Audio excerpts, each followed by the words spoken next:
What if the grief that fractures a family isn't just about the child who is gone, but about the living children who remain invisible in the shadow of an absence that has become the family's only shared language?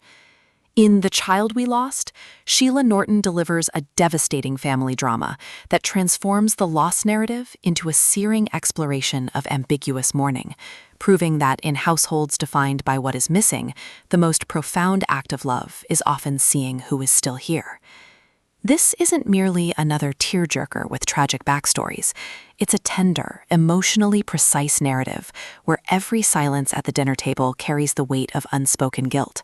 Every anniversary feels like both ritual and erasure, and healing requires honoring the lost without sacrificing the living to their memory. From the first hushed narration, listeners are immersed in a domestic landscape where sorrow is architecture, and presence is the only true rebellion against oblivion. Perfect for fans of character-driven women's fiction and stories where emotional truth triumphs over sentimental resolution, this audiobook serves up relentless authenticity, atmospheric intimacy, and protagonists whose journey from fractured survivors to integrated family resonates with anyone who's ever loved someone while drowning in the ghost of another.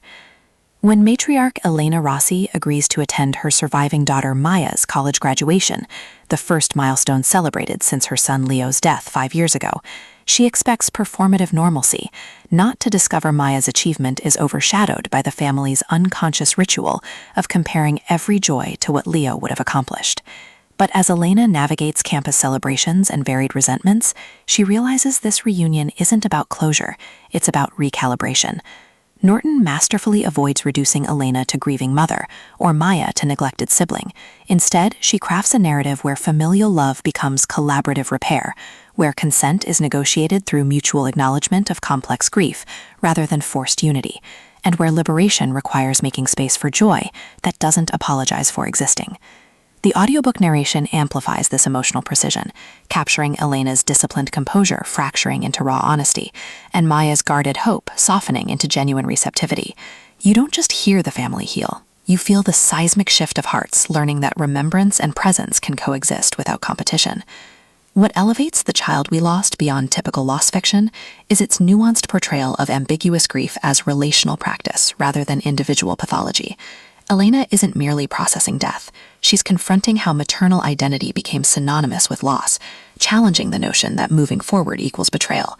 Maya isn't merely seeking validation, she's reclaiming her right to exist outside her brother's absence, honoring his memory without being consumed by it.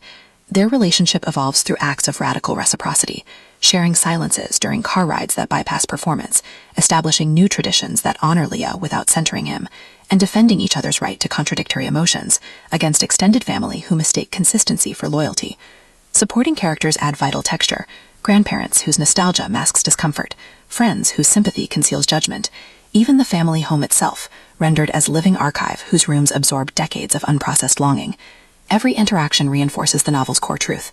In families shaped by absence, attention to the living is insurgency, and presence is the only true memorial. Even the domestic mechanics serve thematic depth, with empty chairs mirroring emotional voids, and shared meals becoming metaphors for nourishment beyond memory. For audiobook listeners, this production is pure auditory sanctuary with substance. The narrator embodies Elena and Maya with remarkable distinction. Elena's voice carries brittle resilience laced with dawning tenderness, while Maya's tone holds quiet strength beneath layers of protective compliance, making their chemistry palpable even in stillness. Sound design enhances atmosphere without overwhelming intimacy, distant campus bells marking temporal transitions, rain against windshield during vulnerable confessions, the hushed rustle of graduation programs syncing with breath during moments of clarity, all anchor emotional stakes in sensory reality. Pacing mirrors the rhythm of grief integration, deliberate during reflection and ritual, then gently accelerating as external milestones collide with internal awakenings. Whether you're commuting through daily routines or unwinding in twilight solitude, the audiobook creates a portable haven where slowness feels sacred and connection feels lifeline. It's storytelling as embodied validation, transforming passive listening into active participation in a journey where healing isn't about forgetting, but about remembering differently. Ultimately, The Child We Lost redefines family drama by centering female epistemology within grief frameworks. It satisfies genre cravings for emotional payoff and hopeful resolution, while delivering substantive commentary on maternal identity, sibling erasure, and the radical act of building belonging through mutual witness rather than shared pain. No prior series knowledge is needed. It stands confidently as a complete emotional odyssey. If you've ever wondered whether joy can coexist with loss, or if true strength requires embracing contradiction. This audiobook will affirm that sometimes the most powerful act is simply showing up for who remains. Press play, hold space for both absence and presence, and prepare to believe that even in landscapes shaped by grief, hearts still find ways to beat in time with the living.